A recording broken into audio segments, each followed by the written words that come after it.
ಆಚಿ chilli powder ಸಖತ್ ಖಾರ ಬಣ್ಣ ಮತ್ತು ರುಚಿ ಆಚಿ ಚಿಲ್ಲಿ ಪೌಡರ್. ರಾಜ್ಯ ಕಾಂಗ್ರೆಸ್ನಲ್ಲಿ ಕುರ್ಚಿ ಕದನ ತಾರಕಕ್ಕೇರಿದೆ. ಯಾರ ಕೈ ಮೇಲಾಗುತ್ತೆ ಎನ್ನುವಂತಹ ಕುತೂಹಲ ಸಹಜವಾಗಿಯೇ ಮುನ್ನೆಲೆಗೆ ಬರ್ತಾ ಇದೆ. ಇದರ ನಡುವೆ ಬೆಂಗಳೂರಿನಿಂದ ಕುರ್ಚಿ ಕದನ ಈಗ ದೆಹಲಿಗೆ ಶಿಫ್ಟ್ ಆದಂತೆ ಕಾಣಿಸ್ತಾ ಇದೆ. ಹೌದು, ಈಗ ಚೆಂಡು ರಾಹುಲ್ ಗಾಂಧಿ ಅವರ ಅಂಗಳದಲ್ಲಿದೆ. ಸದ್ಯದರಲ್ಲಿಯೇ ಇದಕ್ಕೆ ಒಂದು ಉತ್ತರ ಕೂಡ ಸಿಗುವಂತಹ ಸಾಧ್ಯತೆ ಇದೆ. ಗದ್ದುಗೆ ಗುದ್ದಾಟ ಇವತ್ತಿನಿಂದ ಅಸಲಿ ಆಟ ಶುರು. ಈ ವಾರದಲ್ಲೇ ಕೈ ಹೈಕಮಾಂಡ್ನಿಂದ ಬರುತ್ತಾ ಫಸ್ಟ್ ರಿಸಲ್ಟ್. ರಾಹುಲ್ ಗಾಂಧಿ ಏನು ಹೇಳ್ತಾರೆ, ಯಾರಿಗೆ ಶಾಕ್ ಕೊಡ್ತಾರೆ? ಸಹಜ ಪ್ರಶ್ನೆ ಇದು. ಸ್ವಲ್ಪ ಟೈಮ್ ಏನಾದರೂ ತಗೋತಾರಾ, ಸುಮ್ಮನಿರಿ ಅಂಥೇಳಿ ಇಬ್ಬರಿಗೂ ವಾರ್ನ್ ಮಾಡ್ತಾರಾ? ಕರ್ನಾಟಕ ಕಿತ್ತಾಟದ ಎಕ್ಸ್ಕ್ಲೂಸಿವ್ ಡೀಟೇಲ್ಸ್ ನಿಮ್ಮ ಪಬ್ಲಿಕ್ ಟಿವಿಯಲ್ಲಿ. ರಾಜ್ಯ ಕಾಂಗ್ರೆಸ್ನಲ್ಲಿ ಪವರ್ ಶೇರಿಂಗ್ ಕಾದಾಟ ಜಾಸ್ತಿ ಆಗ್ತಾ ಇದೆ. ತಂತ್ರ ಪ್ರತಿತಂತ್ರಗಳು, ನಾನಾ ರೀತಿಯ ಪಟ್ಟುಗಳು ಈಗಾಗಲೇ ಶುರುವಾಗಿದೆ. ಇದರ ನಡುವೆ ಬೆಂಗಳೂರಿನಿಂದ ದೆಹಲಿಗೆ ಕುರ್ಚಿ ಕದನ ಶಿಫ್ಟ್ ಆಗಿದೆ. ವಿದೇಶ ಪ್ರವಾಸದಲ್ಲಿದ್ದಂತಹ ರಾಹುಲ್ ಗಾಂಧಿಯವರು ಭಾರತಕ್ಕೆ ವಾಪಸ್ ಆಗಿದ್ದಾರೆ. ಬೆಂಗಳೂರಿನಲ್ಲಿರುವಂತಹ ಮಲ್ಲಿಕಾರ್ಜುನ್ ಖರ್ಗೆ ಅವರು ಇವತ್ತು ದೆಹಲಿ ತಲುಪ್ತಾರೆ. ದೆಹಲಿಯಲ್ಲಿದ್ದಂತಹ KC ವೇಣುಗೋಪಾಲ್ ರಾಜ್ಯಕ್ಕೆ ಬಂದಿದ್ದಾರೆ. ಮಲ್ಲಿಕಾರ್ಜುನ್ ಖರ್ಗೆ ಅವರು ರೆಡಿ ಮಾಡಿಕೊಂಡಿರುವಂತಹ ವರದಿಯಲ್ಲಿ ಏನಿದೆ, ಯಾವ ಮಾಹಿತಿಯನ್ನು ರಾಹುಲ್ ಗಾಂಧಿ ಅವರಿಗೆ ತಲುಪಿಸ್ತಾರೆ, ಆ ಮಾಹಿತಿಯನ್ನು ಆಧರಿಸೇನೆ ರಾಹುಲ್ ಗಾಂಧಿ ಒಂದು ನಿರ್ಧಾರವನ್ನು ತೆಗೆದುಕೊಳ್ಳುವಂತಹ ಸಾಧ್ಯತೆ ಇದೆ. ಹಾಗಾದರೆ ಕಾಂಗ್ರೆಸ್ನ ಹೈಕಮಾಂಡ್ ಅರ್ಥಾತ್ ಗಾಂಧಿ ಕುಟುಂಬ ಕೇವಲ ಸಮಾಧಾನ ಮಾಡೋದಕ್ಕಷ್ಟೇ ಸೀಮಿತವಾಗುತ್ತೋ, ಒಂದು ಅಚಲ ನಿರ್ಧಾರವನ್ನು ತೆಗೆದುಕೊಂಡೇ ಬಿಡುತ್ತೋ? ಕುತೂಹಲ. ಮಧ್ಯಾಹ್ನದ ಹೊತ್ತಿಗೆ ದೆಹಲಿಗೆ ಖರ್ಗೆ ಅವರು ಹೋಗ್ತಾರೆ. ಸಂಜೆ ರಾಹುಲ್ ಅವರನ್ನು ಭೇಟಿ ಮಾಡ್ತಾರೆ. ಕುರ್ಚಿ ಕಿತ್ತಾಟದ ಬಗ್ಗೆ ವಾಸ್ತವ ವರದಿಯನ್ನು ಮುಂದಿಡುವಂತಹ ಸಾಧ್ಯತೆ. ಪವರ್ ಶೇರ್ ಬಗ್ಗೆ ಖರ್ಗೆ ಖಡಕ್ ಅಭಿಪ್ರಾಯವನ್ನ ರಾಹುಲ್ ಗಾಂಧಿ ಮುಂದೆ ಮಂಡಿಸಬಹುದು. ಖರ್ಗೆ ವರದಿಯ ಆಧಾರದ ಮೇಲೆ ರಾಹುಲ್ ತೀರ್ಮಾನ ತೆಗೆದುಕೊಳ್ಳುವಂತಹ ಸಾಧ್ಯತೆ ಇದೆ. ಹಾಗಾದರೆ ಖರ್ಗೆ ವರದಿಯಲ್ಲಿ ಏನಿದೆ, ಹೈಕಮಾಂಡ್ ಬಳಿ ಇರುವಂತಹ ಆಪ್ಷನ್ಸ್ಗಳೇನು ನೋಡ್ತಾ ಹೋಗೋಣ. ಅದರ ಡೀಟೇಲ್ಸನ್ನು ಕೂಡ ನಾವು ನಿಮ್ಮ ಮುಂದೆ ಇಡ್ತೀವಿ. ಈಗಾಗಲೇ ಮಲ್ಲಿಕಾರ್ಜುನ್ ಖರ್ಗೆ ಅವರು ಬಹಿರಂಗ ಹೇಳಿಕೆಯನ್ನು ಕೊಟ್ಬಿಟ್ಟಿದ್ದಾರೆ. ನನ್ನ ಕೈಯಲ್ಲಿ ಏನೂ ಇಲ್ಲರಪ್ಪ, ಎಲ್ಲವೂ ಕೂಡ ಹೈಕಮಾಂಡ್ ಅರ್ಥಾತ್ ಗಾಂಧಿ ಕುಟುಂಬದ ಕೈಯಲ್ಲಿದೆ ಅಂಥೇಳಿ. ಹಾಗಾದರೆ ರಾಹುಲ್ ಗಾಂಧಿ ಮುಂದಿರುವಂತಹ ಆಪ್ಷನ್ಸ್, ಆಯ್ಕೆಗಳು ನಿಮ್ಮ ಮುಂದೆ. ಪವರ್ ಶೇರ್ ವಿಚಾರವನ್ನು ಜೀವಂತವಾಗಿಟ್ಟು ಮಾತುಕತೆಯನ್ನು ಮುಂದಕ್ಕೆ ಹಾಕೋದು. 2.5 ವರ್ಷದ ಹಿಂದೆನೂ ಕೂಡ ಇದನ್ನೇ ಮಾಡಿದರು. ಈಗಲೂ ಕೂಡ ಆ ರೀತಿಯ ಒಂದು ಆಪ್ಷನ್ಸ್ ಓಪನ್ ಇದೆ. ಬಟ್ ಇದನ್ನು ಸೆಲೆಕ್ಟ್ ಮಾಡ್ಕೋತಾರಾ ಗೊತ್ತಿಲ್ಲ. ಮತ್ತೊಂದು ಆಪ್ಷನ್ಸ್, ಹೈಕಮಾಂಡ್ ತೀರ್ಮಾನಕ್ಕೆ ಸಮಯವನ್ನು ತೆಗೆದುಕೊಂಡು DK ಶಿವಕುಮಾರ್ ಅವರನ್ನು ಸಮಾಧಾನ ಪಡಿಸೋದು, ಅಂದರೆ ಬೀಸೋ ದೊಣ್ಣೆಯಿಂದ ತಪ್ಪಿಸಿಕೊಳ್ಳುವಂತಹ ಪ್ರಯತ್ನ.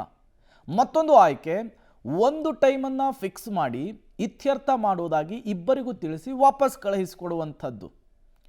ಅದು ದೊಡ್ಡ ಮಟ್ಟದ ಬೆಳವಣಿಗೆಗಳಿಗೂ ಕೂಡ ಸಾಕ್ಷಿಯಾಗುವಂತಹ ಸಾಧ್ಯತೆ ಇದೆ. ಅದನ್ನು ಮಾಡ್ತಾರಾ ಗೊತ್ತಿಲ್ಲ.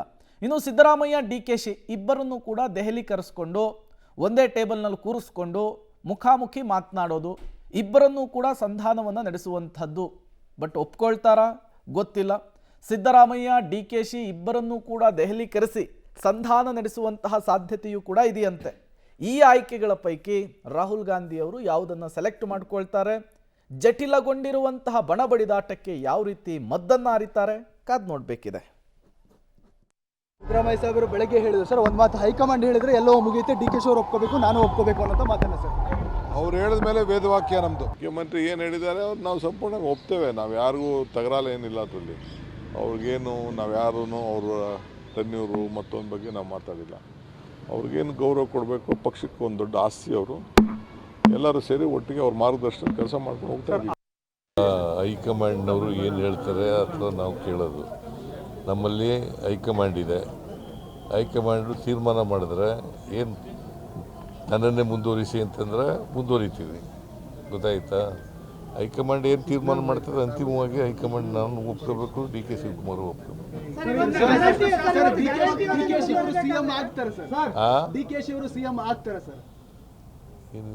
ಹೈಕಮಾಂಡ್ ಅಂತ ಹೇಳೋದ್ರ ಮೇಲೆ ಪುನಃ ಪ್ರಶ್ನೆ ಕೇಳ್ತಾ ಇದೆಯಲ್ಲ.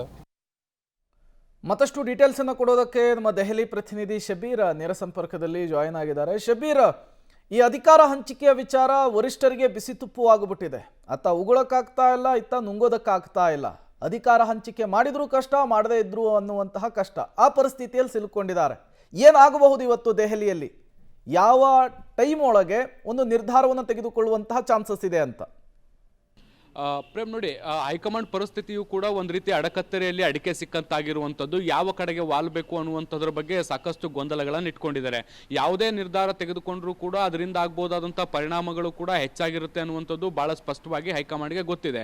ಸೊ ಹೀಗಾಗಿ ಯಾವ ಮದ್ದನ್ನು ಹರಿಬೇಕು ಈ ಸಮಸ್ಯೆಗೆ ಅನ್ನುವಂಥ ನಿಟ್ಟಿನಲ್ಲಿ ಸಾಕಷ್ಟು ಚರ್ಚೆಗಳು ಕೂಡ ನಡೀತಾ ಇರುವಂಥದ್ದು. AICC ಅಧ್ಯಕ್ಷ ಮಲ್ಲಿಕಾರ್ಜುನ್ ಖರ್ಗೆ ಅವರು ಕಳೆದ 3 ದಿನಗಳಿಂದ ಬೆಂಗಳೂರಿನಲ್ಲಿ ಇದ್ದರೂ ಸಾಕಷ್ಟು ಮಾಹಿತಿಯನ್ನು ಕೂಡ ಪಡೆದುಕೊಂಡಿದ್ದಾರೆ. ಬೇರೆ ಬೇರೆ ನಾಯಕರನ್ನು ಕೂಡ ಭೇಟಿಯಾಗಿದ್ದಾರೆ.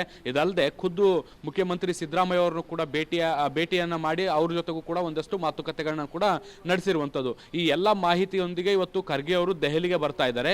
ಇಲ್ಲಿ ಲೋಕಸಭೆ ವಿರೋಧ ಪಕ್ಷದ ನಾಯಕರಾಗಿರುವಂತಹ ರಾಹುಲ್ ಗಾಂಧಿ ಅವರ ಜೊತೆಗೆ ಚರ್ಚೆಗಳನ್ನು ನಡೆಸುವಂತ ಸಾಧ್ಯತೆಗಳಿದಾವೆ.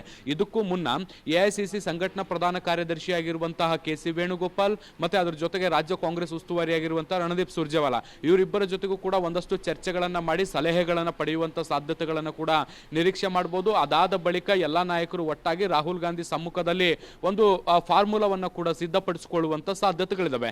ಅಂದ್ರೆ ರಾಜ್ಯ ಕಾಂಗ್ರೆಸ್ನಲ್ಲಿ ಉದ್ಭವ ಆಗಿರುವಂತಹ ಬಿಕ್ಕಟ್ಟಿಗೆ ಯಾವ ರೀತಿಯಾದಂತಹ ಪರಿಹಾರವನ್ನ ಕಂಡುಕೊಳ್ಬೇಕು ಅಥವಾ ಯಥಾಸ್ಥಿತಿಯನ್ನ ಮುಂದುವರಿಸಬೇಕಾ ಅನ್ನುವಂಥದ್ರ ಬಗ್ಗೆ ಒಂದಷ್ಟು ಚರ್ಚೆಗಳಾಗುತ್ತೆ. ಅದಾದ ಬಳಿಕ ರಾಜ್ಯ ನಾಯಕರಿಗೆ ಬುಲಾವ್ ಕೊಡುವಂತ ಸಾಧ್ಯತೆಗಳಿದಾವೆ.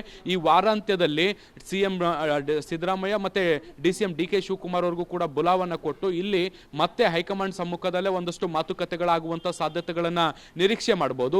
ಈ ಸಂದರ್ಭದಲ್ಲಿ ಯಥಾಸ್ಥಿತಿಯನ್ನ ಪರಿಸ್ಥಿತಿಯನ್ನ ಮುಂದುವರಿಸಿ ಅನ್ನುವಂತ ನಿಟ್ಟಿನಲ್ಲಿ ಸಲಹೆ ಕೊಡಬಹುದು ಅಥವಾ ಅಧಿಕಾರ ಹಂಚಿಕೆ ವಿಚಾರಕ್ಕೆ ಸಂಬಂಧಪಟ್ಟಂತೆ ಒಂದಷ್ಟು ಸೂಚನೆಗಳನ್ನು ಕೂಡ ಕೊಡಬಹುದಾದಂತಹ ಸಾಧ್ಯತೆಗಳಿದಾವೆ. ಹೈಕಮಾಂಡ್ ಮಟ್ಟದಲ್ಲಿ ಸಿದ್ಧವಾಗುವಂತಹ ಫಾರ್ಮುಲಾ ಏನು ಅನ್ನುವಂಥದ್ರ ಬಗ್ಗೆ ಇನ್ನೂ ಕೂಡ ಕುತೂಹಲಗಳಿದಾವೆ. ಖರ್ಗೆ ಅವರು ದೆಹಲಿಗೆ ಬಂದ ಬಳಿಕ ಇಲ್ಲಿ ಕೆಲವು ನಾಯಕರನ್ನ ಭೇಟಿಯಾಗಿ ಅವರಿಂದ ಸಲಹೆಗಳನ್ನ ಪಡೆದುಕೊಂಡು ರಾಹುಲ್ ಗಾಂಧಿ ಅವರನ್ನ ಭೇಟಿಯಾಗಿ ಅವರ ಜೊತೆ ಚರ್ಚೆ ಮಾಡಿದ ಬಳಿಕ ಒಂದು ಫಾರ್ಮುಲಾ ಸಿದ್ಧ ಆಗುವಂತ ಸಾಧ್ಯತೆಗಳನ್ನ ನಾವು ನಿರೀಕ್ಷೆ ಮಾಡಬಹುದು. Prem. Okay, thank you Shabir ತಮ್ಮೆಲ್ಲ ಮಾಹಿತಿಗಾಗಿ.